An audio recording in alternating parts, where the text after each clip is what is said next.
Welcome to SwitchCorner, my name is Alex and today we're going to be taking a look at Capcom Fighting Collection on the Nintendo Switch. Now this one, it's packing in 10 individual titles, some a bit more obscure, others definitely classics. But does this package do them justice? Well, that's what I'm here to find out, so hit subscribe, join us here on SwitchCorner for reviews and deals near daily, and let's get started.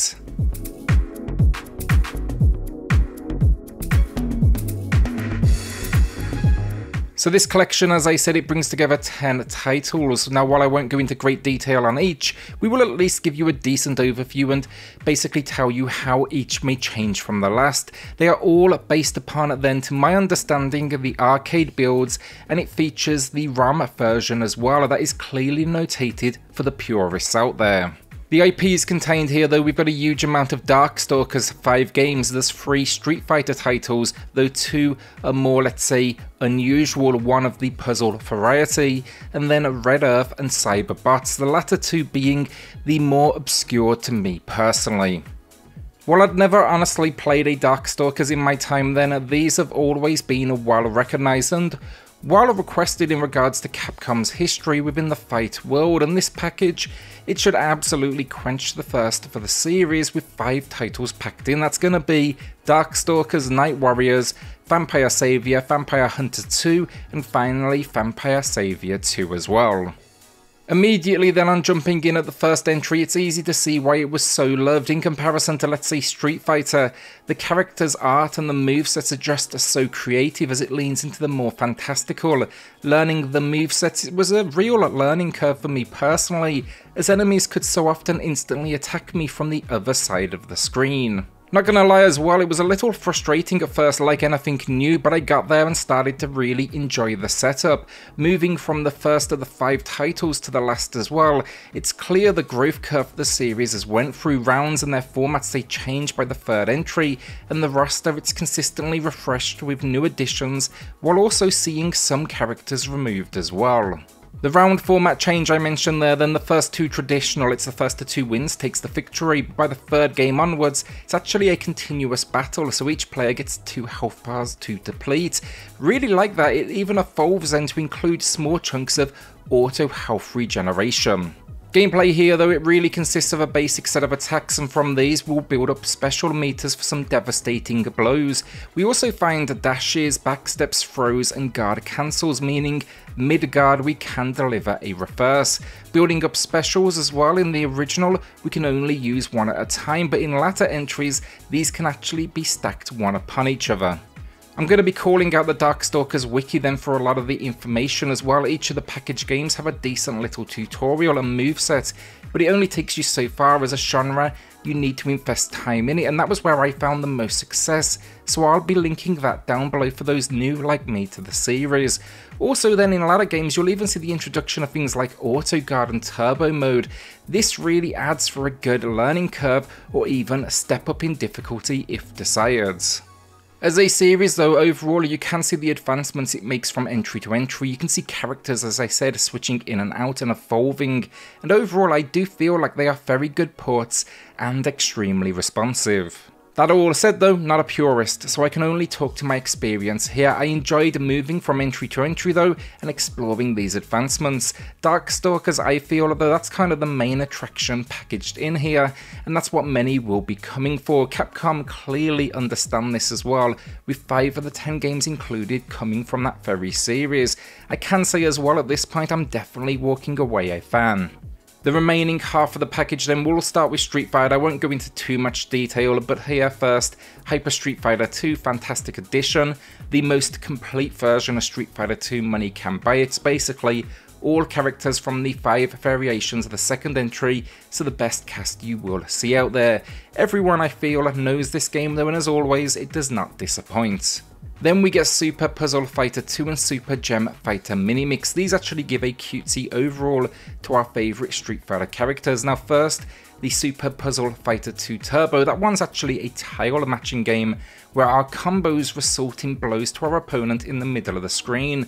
Much like, let's say, a competitive Tetris, basically fill the opponent's screen to overwhelm them.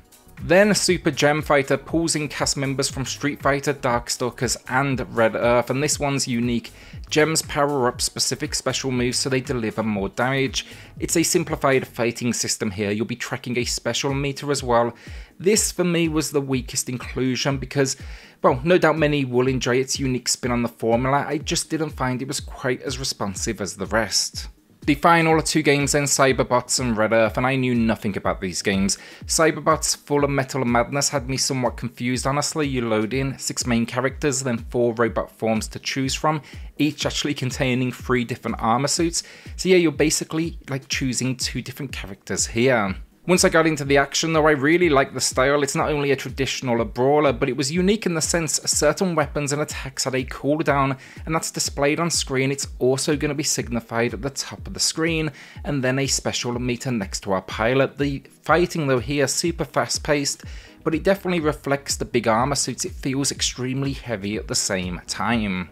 I also felt confused jumping into Red Earth. Here there's only 4 playable characters, but it's almost, I think, the fighting equivalent of a boss rush title. You'll actually battle it out against bosses that are unplayable. Really enjoyed this one though. The camera angle is extremely close, keeping you in the action at all times. But as you go, your lead warrior, they will level up, inheriting traits and more powerful equipment. Closing out the content then as well, all games they feature online play. I was only able to find a couple of games in it, but it seemed to run fine. It packs then ranked leaderboards as well. Finally, the game builds in achievements for each of the entries and the museum as well. This is essentially an art gallery and then the music for each of the games. Just be aware though, with online there is no crossplay. Problems then, I will say I wish it had crossplay to ensure an active online community, and then it's somewhat lacking on a tutorial front. I wish they'd taken the time to give a bit more explanation, so for those, perhaps new to the games like me, we'd kind of have a chance at first. We wouldn't have to learn as we go. We do at least though get extensive move lists that adapt to your chosen character, and a slew of options including a difficulty on a 10-point scale. There's no quick fights in here, that makes sense. I know it's the arcade port, but it's worth knowing you cannot set up just, let's say, a one-on-one fight against a computer-controlled character of your choice. Then one thing that really annoyed me, once you are in a battle or maybe in the tutorial matches, you can't just quit to the character select screen. You've got to go all the way back to the main menu. From there, then you need to select the game you want again and head back in. The last issue with the 10 games and 8 have an English translation. 2 of the Darkstalkers though never released in the West, so it is Japanese only. I feel like they could have gone ahead and translated these. It's such a minimal amount of text included, really would have rounded out the package. My final note, they're not a problem, but extremely tough games with Joy-Con. They do have some nice accessibility options like the specials attached to the triggers, but you'll be best here with a controller with a full D-pad at a minimum, arcade stick being, of course, the expensive ideal. Overall though, I've had fun. I'm hoping to take this online now and see what the community is like, but I expect Darkstalkers will be where many reside. I can see there's a few opportunities for more games as well. Honestly, I feel like transitioning from character to character could have been easier, but those are minor things in what will be many Retro Fighter fans' ideal package. Graphics and audio then, I'm sticking together here as would just be too much to go through honestly. This is the classic arcade look, so you know what to expect from the gameplay in today's video. Beautiful pixel work and some incredible backgrounds on offer. That's particularly true with the Darkstalkers series that leans into the more gothic, and then Red Earth where characters are sizable on screen. The menu's then clean and simple to understand. There's a few options in here as well for each of the entries. That's going to be switching out the borders on the left and right, 7 different CRT filters. I opted for none personally, and then display size. This has everything from full to 4:3 to original to widescreen, though the latter, just know it's not a native widescreen image, rather it's stretching the screen and it looks absolutely awful. Audio then, everything you would expect from the arcade. Intros are intact, the punch sounds, the effects, all there, and it's the full soundtrack for each entry.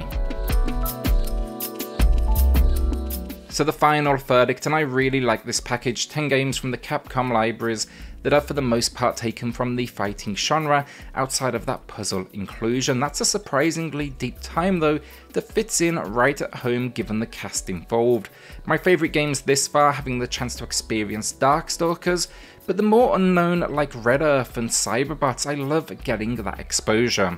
That's nothing against Street Fighter either, love the series, it's just refreshing. I have the prior 2 Switch releases, so that's something I'm very common with. Overall though, I think this is a great package. It's an 8 out of 10 from me today. I see a few shortcomings, but overall, I think Retro Fight fans, they're gonna be extremely happy.